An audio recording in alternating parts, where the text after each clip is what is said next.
Welcome back to another video. তো এখন একটাই কথা যে শাকিব খানের বরবাদের এখনো গানের শুটিং বাকি আছে। তো সেটা নিয়ে যেরকম কথোপকথন চলছে সেই বিষয়বস্তু নিয়ে একটু কথা বলে রাখি। শাকিব খানের বরবাদের গান বাকি আছে, তো সেটা নিয়ে যে কন্ট্রোভার্সি হয়েছে সেটা নিয়ে কোনো ভাবনার কারণ কিছু নেই।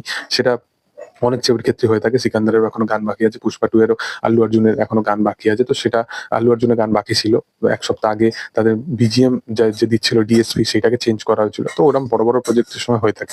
এর পিছনে রিজনটা কি সেটা তোমাদেরকে বলে রাখি। প্রথমত একটা কথা বলে রাখি যে গানটা কিন্তু যেটা শুট হবে সেটা কিন্তু হলিউডে শুট হতে চলেছে। এটা একটা বিশাল বড় ব্যাপার। কারণ বিদেশে শুট হতে চলেছে গানটা এবং খুব ল্যাভিশ স্কেলে গানটা শুট হবে। এটা একটা ব্যাপার। এবং আসিফ আকবরকে দিয়ে হয়তো ওই গানটাই গাওয়ানো হবে কিনা আমি সেটা জানি না। বাট যেটা বলে রাখি সেটা হচ্ছে যে শাকিব খানের আপকামিং ছবি বরবাদ।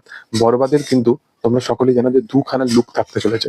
একটা হচ্ছে মূলত শাকিব খানকে তোমরা যেরকম থ্রু আউট টিজারের মধ্যে দেখতে পাচ্ছ সেই লুকটা, এবং একটা হচ্ছে অন্তিম সময় শাকিব খান যখন হেঁটে আসছে ওই লুকটা। আরেকটা লুক আছে যেটা কিন্তু ব্যাড লুক থাকতে চলেছে, এবং এইটা কিন্তু একটা রিউমার উঠেছে ব্যাড লুকেরটা। এটা এখনো পর্যন্ত আমি কিন্তু সিওর নয় যে ব্যাড লুকটা আছে কি নেই, এটা আমি জানি না, বাট থাকতে পারে। কারণ ক্যারেক্টারটা কিন্তু বিশাল ডার্ক লেভেলের একটা ক্যারেক্টার। তো তোমরা জানো যে লাস্টের যে ক্যারেক্টারটা যেটা দেখানো হচ্ছে যে ওই বলছে ঝিল্লুম মাল দে ও প্লেনের পাশে ওই হেঁটে যাচ্ছে ওই জায়গাটা, ওই পোর্শনটা ওখানে শাকিব খানকে বিশাল বিগ লাগছে। মানে প্রচন্ড বিল্ড আপ করেছে তার বডি, প্রচন্ড পুট অন করেছে, বডির ওপর কাজ করেছে, সেগুলো কিন্তু বোঝা যাচ্ছে। মানে বডি ওয়েট গেইন করেছে। তো কি হয়েছে, বরবাদ শুটিং করতে করতে মিডিলে কিন্তু বরবাদের শুটিং কিন্তু বন্ধ করে দেওয়া হয়েছিল। এই কারণের পিছনে, এটার পিছনে কারণ এটাই যে শুটিং যেহেতু বন্ধ করে দেওয়া হয়েছিল, তো তাদের ওয়েট পুট অন করতে এই সমস্ত কাজের জন্য, মানে একটা ছবি তুমি একটা, আমি তোমাকে একটা এক্সাম্পল দিচ্ছি। আমির খান যখন দাঙ্গাল করে, দাঙ্গালের সময় সে প্রথমে ওই পোর্শন গুলো যেখানে ওই ফ্যাট পোর্শন গুলো সেগুলো তাকে শুট করতে হয়।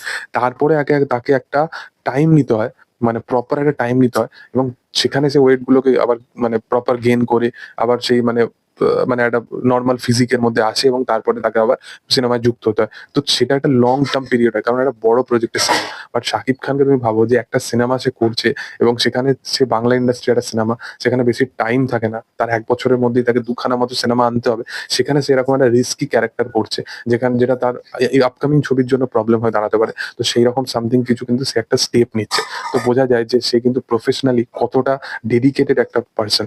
তো যাই হোক, আমি তো বিশালভাবে এক্সাইটেড আছি বরবাদের সেকেন্ড লুক এবং আপকামিং ওই চরিত্রটাকে আমি দেখার জন্য বিশালভাবে এক্সাইটেড আছি। ওই চরিত্রটা কিভাবে মানে আইডালাইজ করা হয়েছে সেটা দেখার জন্য বিশালভাবে এক্সাইটেড। তোমাদের কি বক্তব্য এই বিষয়বস্তু নিয়ে? তোমরা কতটা এক্সাইটেড সেটা কমেন্টে জানাতে পারো। ভিডিও ভালো লাগলে অবশ্যই লাইক শেয়ার সাবস্ক্রাইব করবে।